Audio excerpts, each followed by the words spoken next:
राजापूर तालुक्यात प्रथमच आमदार किरण उर्फ भैया सामंत यांच्या पुढाकाराने आयोजित करण्यात आलेल्या जनता दरबाराला नागरिकांचा उत्स्फूर्त प्रतिसाद लाभला। या जनता दरबारात विविध विभागांशी संबंधित तब्बल 65 तक्रारी आणि मागण्या दाखल करण्यात आल्या।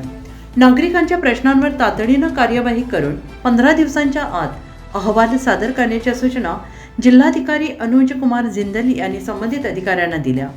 यावेळी व्यासपीठावर जिल्हाधिकारी अनुज कुमार जिंदल, DYSP कदम, तहसीलदार तसेच विविध शासकीय विभागांचे अधिकारी उपस्थित होते। तालुक्यातील मोठ्या संख्येने नागरिकांनी आपल्या समस्या आणि मागण्या जनता दरबारात मांडल्या। आमदार किरण सामंत यांनी नागरिकांच्या प्रश्नांना थेट उत्तरे देत जनतेच्या सर्व अडचणी आणि प्रलंबित कामे मार्गी लावण्याची ग्वाही दिली।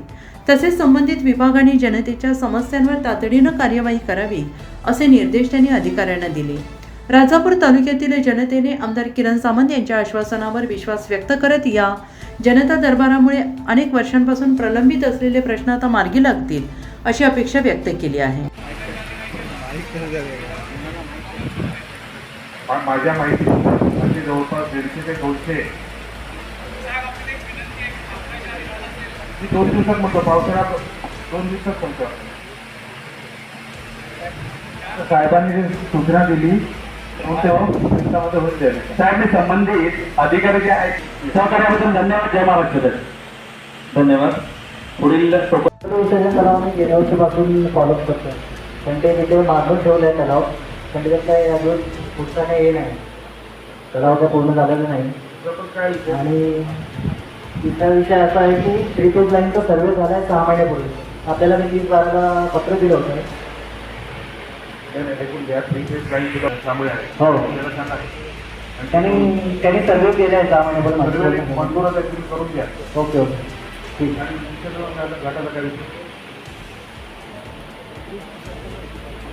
हो, ते ग्रामपंचायतमध्ये दिलं होतं, सरपंच साहेबांनी ते केलं होतं तिकडे, पण पुढचा काय अजून प्रश्न झालेला नाही। तलाव पाडलेला आहे, पण त्याचं दुसरं अजून सर्व बाकी आहे काम, पण खोदकाम झालं नाही। जिल्हा परिषद बांधकाम काय बघून द्या। हो अच्छा, धन्यवाद सर। पुढील टोकन क्रमांक 51 श्री प्रकाश सुर्वे, विषय आहे त्यांचा मोजणी अर्ज निकाला काढणे। आणि त्यांच्यामुळे आम्ही लाईट आम्हाला रात्री अपरात्री दिली तरी ते मुलं येतात, ते लाईट चालू करतात, डिओ घालतात येतात, पण कॉन्ट्रॅक्टरने त्या मुलांसाठी, त्या कामगारांसाठी काहीतरी योजना करा। कारण या 2-3 वर्षामध्ये 3-4 मुलांचे अपघात असून त्यांचे जीव गेलेले आहेत कामगारांचे। आणि पावसामध्ये त्यांना जे काय लागतात इन्स्ट्रुमेंट, रेनकोट आहेत, बूट आहेत, बॅटऱ्या आहेत, बऱ्याच शिड्या आहेत, आधुनिक आता ज्या गाड्या निघाल्या आहेत शिडीच्या, त्या उपलब्ध करून द्याव्या MSCBने। आणि त्या कामगारांसाठी काहीतरी त्या प्रशासनाने करावं MSCBने। तर ते जीवाचं रान करून ते सगळं करतायत आणि स्वतःचा जीव धोक्यात घालून जनतेच्या कामासाठी जे झटतात रात्रभर, तर त्याच्यासाठी कॉन्ट्रॅक्टरने आणि जे काय नियम असतील ते त्यांच्यासाठी ते लागू करावं। समजो पहिला जो विषय होता तो आरोग्याचा विषय होता।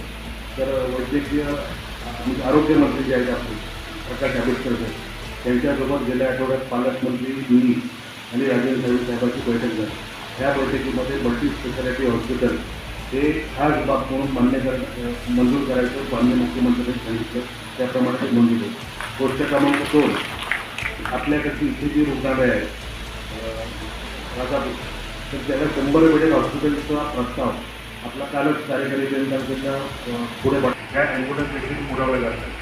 ही गोष्ट डॉक्टरची जी कमतरता आहे त्याच्याकरता डीन साहेबांनी माझ्यामध्ये व्हॅलिड नोटीस काढली आणि आपण त्या कंत्राटी पद्धतीने लोक बसतो। आणि सर्पदंशाची लोक आपण रत्नागिरीत पाठवण्याचं कारण एवढंच आहे की सर्पदंशाच्या बाबतीत जर एखादं इंजेक्शन दिलं आणि त्याची रिॲक्शन आली तर त्याच्यावरती जर आपल्याला काय म्हणतात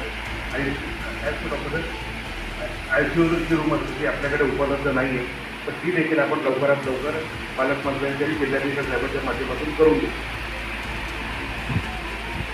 चालू आहे की कोर्ट केसचा निकालापर्यंत काही करता येणार नाही। सर कोर्ट केसमध्ये साहेब हे नाही त्याच्यावरती खर्च किती करतात कोर्ट केसवर आपण विचार करा। कोर्ट केस आम्ही नाही केले, त्यांनी घातलेली आहेच ना, बरोबर आहे सर, पण आता घर माझं पडलं मला ह्यामध्ये नाही आता घर जे आहे मोठे घालतील